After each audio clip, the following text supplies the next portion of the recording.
안녕하세요. 홍정입니다. 대추나무에 연 걸리듯 이것저것 이재명이 범죄를 저지른 곳이 이제 한두 군데가 아닙니다. 이재명은 일찍이 여배우 김부선 씨와 바람을 폈느니 마느니 하며 난리를 치기 시작해서 곧바로 남도 아닌 친형을 정신병원에 강제로 입원시켰다는 시비에도 휘말렸습니다. 그러다가 형수에게 보통 사람이면 입에 담지 못할 쌍욕을 뱉은 게 그대로 녹음되어 시중을 뜨겁게 달궜습니다. 이제 이것까지야 감옥을 가고 그럴 범죄라고는 할 수 없는 일이지만 아무튼 대통령 하겠다고 나선 사람이 입에 담을 말은 아니었습니다. 개불쌍놈도 형수한테 그런 욕은 안 하죠. 그랬어도 떨어지기는 했지만 어쩐 일인지 대통령 선거에서 0.73%까지 쫓아갔습니다. 그때 아마 투표를 하러 간 사람 중 많은 이가 귀신에 씌웠나 봅니다. 귀신에 씌우지 않고서는 이재명이 제정신이로 찍었겠어요. 지금은 수많은 범죄가 이제 검찰 수사로 속속 드러나고 있는데도 정권이 보복한다며 검찰공화국이라고 합니다. 법원에서 구속영장이 나오더라도 국회의원의 불체포 특권을 써서 구치소에는 안 가겠다는 게 이재명과 민주당의 입장입니다. 그렇게 불구속 상태에서 재판받아 1년이 걸리든 2년이 걸리든 대법원에서 유죄가 확정돼도 감옥 안 가는 뾰족한 수가 있겠습니까? 그건 절대로 아닙니다. 좀 늦춰질 뿐이죠. 그렇다면 이재명은 뭘 믿고 뭘 노리고 이렇게 버티는 걸까요? 설마 4-5가지 혐의가 모두 무죄로 판결날 거라고 믿는 걸까요? 아니면 감옥을 가더라도 느지막이 은퇴할 나이인 65세나 넘어 쉴 겸 늦게 가겠다는 걸까요? 그건 아닌 것 같습니다. 이재명은 지지자들이 몽땅 거리로 나와서 항의하고 그걸로 걷잡을 수 없는 사태가 벌어지기를 바라는 것입니다. 소위 광주에서처럼 민중봉기를 노리는 것입니다. 석유를 몸에 뿌리고 분신자살하는 극렬 지지자가 나오기를 기다리는 겁니다. 민주노총이 힘을 보태 파업이 계속되고 그것으로 경제가 마비되길 기다리고 부추기는 겁니다. 이재명이 잘못 생각하는 게 하나 있습니다. 바로 국민의 법의식입니다. 조국과 당시 대통령, 장관, 검찰 여당인 민주당 등이 하는 짓들을 보면서 많은 국민이 깨달았습니다. 법의식이 쬐끔 생긴 겁니다. 민노총이 7, 8월 대규모 파업을 통해 정치투쟁을 하겠다고 하지만 이제는 그리 염려가 되지 않는 것도 이 법의식이 쬐끔 생긴 덕택입니다. 이재명은 대법원에서 범죄가 확정되더라도 범행을 부인할 겁니다. 마치 한명숙이 자기는 양심상 무죄라고 주장하듯 그런 소리를 내뱉을 겁니다. 살다 보면 세상에는 이런 종류의 인간도 있다는 걸 깨닫게 해주는 좋은 사례입니다. 요새는 이런 타산지석을 보여주는 사례가 제법 나오고 있습니다. 그런 인간과 같이 사는 세상이 두렵고 이들을 감싸고 도는 사람과 아무 일 없다는 듯 말을 섞어야 하는 세태가 씁쓸합니다. 충남지사 안희정, 부산시장 오거돈 그리고 서울시장하다 자살한 박원순이 가까이서 보조하는 여성을 성추행하다 세상에 알려져 암망신을 당한 대표적 인물입니다.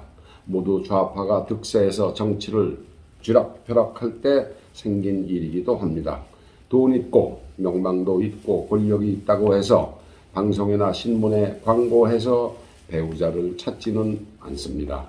돈도 있고 명망도 있고 권력이 있다고 해서 나 배우자 찾는다 그러고 신문이나 방송에 광고하는 사람 있습니까?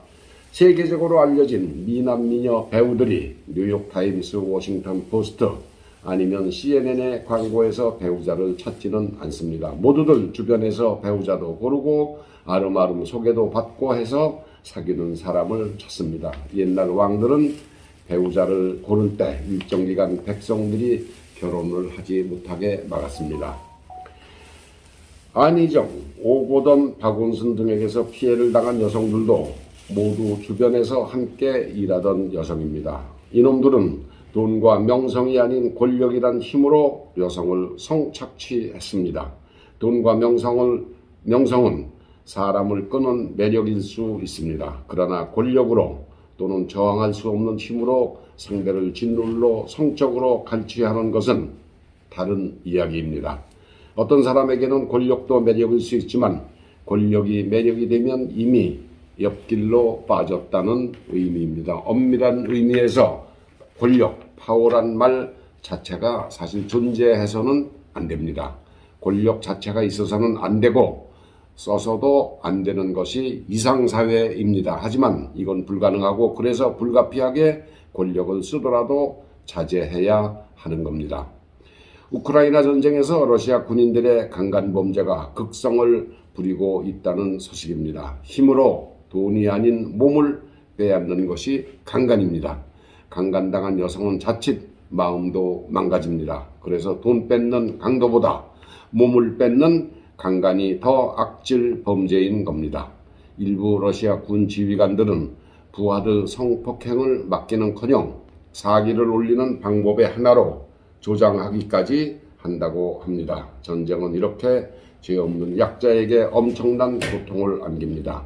전쟁이든 직장이든 성범죄는 인간 본성을 부정하는 파렴치 범죄입니다. 시효를 두지 말고 끝까지 추적해서 벌을 받게 해야 합니다. 아주 그 감동적인 얘기를 제가 지난 100년 전쯤 일어난 일인데 미국인 선교사이자 의사였던 로제타 셔우드 홀, 이 이름은 많이 들어보셨을 겁니다. 로제타 셔우드 홀, 지금 영국으로도 이제 영국으로도 무대에 올라가고 있는데 미국의 선교사 또 의사였던 로제타 셔우드 홀은 1865년 미국에서 태어나서 1951년까지 86년을 살고 지금 양화진 외국인 묘지에 남편 윌리엄 그리고 딸과 함께 묻혀 있습니다. 잠들어 있습니다. 셔우드 홀은 25살인 1890년에 의사가 됐고 그때 되자마자 처음 한국 땅으로 와서 3년 전에 하워드란 미국인 여의사가 개원한 보군여관이란 병원에서 의사 생활을 시작합니다. 보군여관이라는 게 이제 여성을 구하는 집이란 뜻입니다. 이게 메탈한 여의사가 병으로 귀국하자 셔우드가 보군여관을 맡아서 운영을 합니다. 이곳에서 혼자 외과, 산부인과, 이비인후과, 비뇨기과, 피부과, 부터 이제 정신의학과 그리고 치과까지 진료를 합니다. 한국에 온 지 2년 후에 27살에 약혼자인 제임스 홀과 서울에서 결혼식을 올리고 병원 진료를 함께 했지만 남편 윌리엄이 발진티푸스로 34세의 나이에 세상을 떠납니다. 지금은 발진티푸스라는 게 별거 아닌 병이지만 티푸스라는 균이 장티푸스, 발진티푸스, 파라티푸스 이런 걸 일으키는 세균입니다. 이게 모두 이제 항생제가 없던 당시에는 법정 전염병이었습니다. 디프테리아라는 것도 이제 티푸스균이 일으킨 호흡기 병이죠. 디프테리아. 그것도 이제 티푸스균이 원인입니다. 로제타가 이제 혼자 됐는데 젊은 나이에 수선에 남아서 계속 최초의 맹아학교 에디슨 마그리트 어린이 병동도 만들고 서울의 경성여자의학전문학교와 인천의 간호전문보건대학도 세웁니다. 그 경성여자전문대학은 후에 이제 수도의대로 개칭이 됐다가 고려대학교가 인수하면서 고려대학교 의과대학이 됩니다. 그런 로제타 홀이 1951년 미국에서 사망하고 남편하고 딸과 함께 지금 서울 양화진 외국인 묘소에 함께 묻혀 있습니다. 저도 이렇게 지나가면서 한번 본 기억이 나는데 당시 조선에서 여성은 태어날 때 이름도 없이 언년이 갓난이로 불릴 정도로 사회적 대우가 형편이 없던 때였습니다. 1860년대, 1900년대 그때. 이런 시절에 이제 김점동이라는 여인을 이제 발탁해서 볼티모어 여자의과대학에 유학도 시키고 한국 최초의 여의사로 만든 인물이 바로 로제타입니다.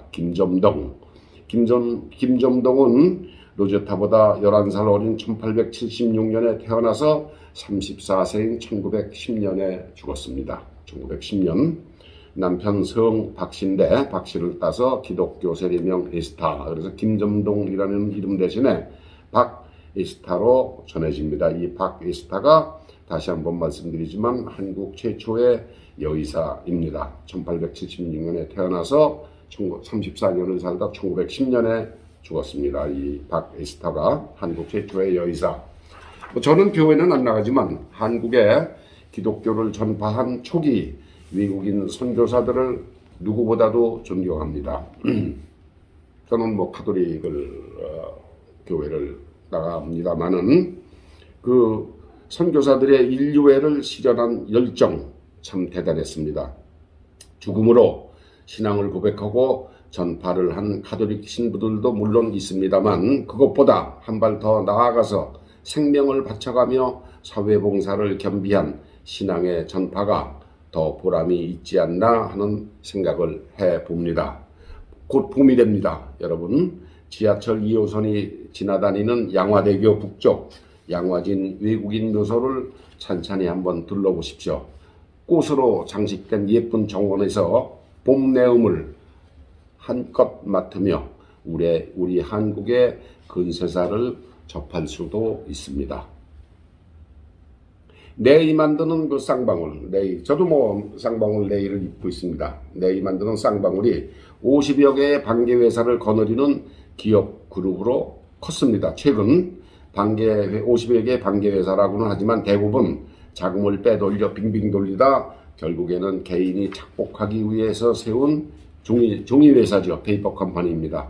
멀쩡한 회사를 치우기 위해서 깡패들이 만든 회사들입니다.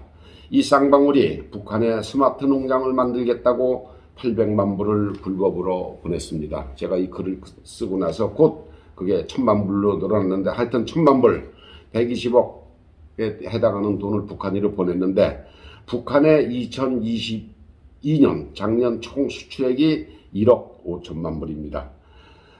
그 중에 이제 1000만 불이면 얼마나 큰 돈인지 여러분 아실 수 있죠. 1000만 불이면 15분지 1이 되는 액수입니다. 적은 금액이 아닙니다. 이 돈은 방북해서 사업 협의를 하고자 하는 사전 로비 자금입니다. 1000만 불은 사업이 시작되면은 건설 자금 몇 천만 불이 추가로 2배 들어갔을 겁니다. 1000만 불이면 125억인데 북한에 준 그 1000만 불 중 300만 불은 이재명의 방북을 추진하는 로비 자금입니다. 순환비행장에 내려서 기자회견도 하고 평양까지 카퍼레이드도 하고 김정은도 만나고 하면 모르면 몰라도 민중대회도 열어 연설도 하고 내려올 때는 개성을 거쳐 판문점으로 돌아왔을 겁니다. 이렇게만 됐다면 민주당 대선 후보로 되는 데는 따놓은 당상이었겠죠. 코로나로 무산됐다니 저희가 코로나에 고맙다고 해야 하나 지금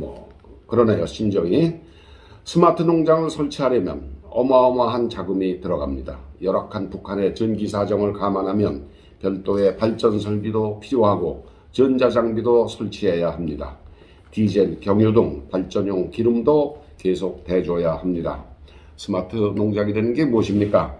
계절에 관계없이 원하는 농산물을 원하는 시기에 생산하는 기술입니다. 전기, 전자장비, 첨단 건축, 매니지먼트가 24시간 가동되는 시설과 기술이 필요합니다. 북한에서 24시간 전기가 공급이 됩니까? 불가능하죠. 전자장비를 관리할 수 있습니까? 북한과 같은 체제에서는 100% 불가능합니다. 밑에 놈들 몇몇이 사업을 한답시고 김정은에게서 칭찬받고 그 과정에서 부스러기를 주워 먹으려고 벌이는 공작입니다. 이미 별도로 50만 불이 거마비랍시고 건네졌지 않습니까? 사업은 무슨 사업입니까? 북한에서 한바탕 숙청바람 소식이 곧 날아들 것입니다. 두고 보십시오. 쌍방울에 연루된 북한 사람들은 빨리 도망가십시오. 그것만이 살 길입니다. 쌍방울 꿈이 야무졌습니다. 쌍방울은 이걸 핑계삼아 국내에서 주가를 띄우고 먹튀를 노렸을 겁니다. 북한은 이걸 평양 부근에 만들어 김정은 식탁에도 올려 점수도 따고 밑에 놈들은 그 과정에서 떨어지는 부스러기도 챙기려고 한 겁니다. 다시 말하지만 1,000만 불이 북한에 전달되는 과정에서 조만간 여러 명이 처형당하는 사태가 불거질 겁니다. 이미 이와는 별도로 50만 불, 6억 원 상당의 롤렉스 시계도 북측의 뇌물로 전달됐다고 합니다. 당시 이걸 모두 걷어서 김정은에게 바쳤다면 모를까, 한두 개라도 옆으로 세서 제 주머니에 넣은 놈이 있다면 총살당하리라는 것은 불문가지입니다. 1,000만 불이 고스란히 김정은 금고에 들어갔겠습니까? 뒷돈으로 찔러준 몇천 불, 몇만 불이 하나도 빠지지 않고 김정은에게 보고가 됐을 리가 없습니다. 배달 사고가 없을 리가 없습니다. 이재명 수사 과정에서 나오는 사실을 김정은은 매일 보고를 받고 있을 겁니다. 앞으로 나올 평양에서의 총살 보도를 기다려 보시죠. 관련자들은 지금이라도 늦지 않았습니다. 36개가 정답입니다.